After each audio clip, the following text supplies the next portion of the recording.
When we're dealing with good quality sleep, what prevents us from sleeping well? Stress, tension, overthinking. Right. Usually our state of mind, it's constant mental restlessness. Everybody has unique problems and unique people around them, right? And so there's this constant mental activity and mental communication going on. There's always something that the mind is processing. And we like to think that the mind stops working when we go to sleep. No, it continues to work.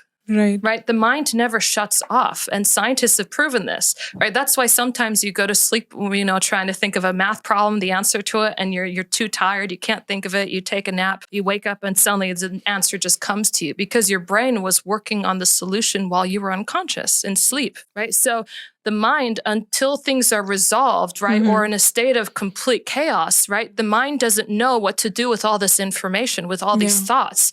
It doesn't know how to calm things down, how to integrate or organize everything from lower states of consciousness. The mind is chaotic. It's disheveled. It doesn't know what to do. So in the same way, like if your mind is organized, if your mind is in a calm state, it's not disheveled, everything's integrating properly, that's the effect, the expression of higher consciousness, which means our ability to handle stress, our ability to manage stress is heightened. It doesn't affect us negatively anymore. And in fact, right, there's a difference between good stress and bad stress.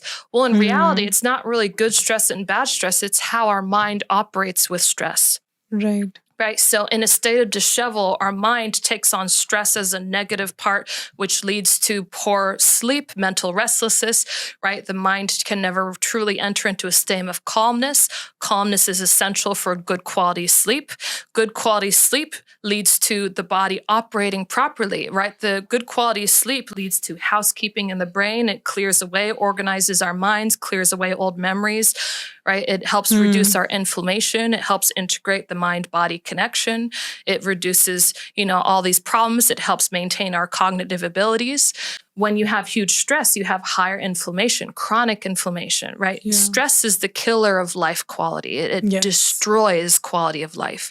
And it's probably the root cause of all the mental disorders that we see today, mental health problems. And so when you have higher consciousness, you're able to enter into that state of calmness because, like I said, consciousness creates your state of mind. It is the expression of your state of mind.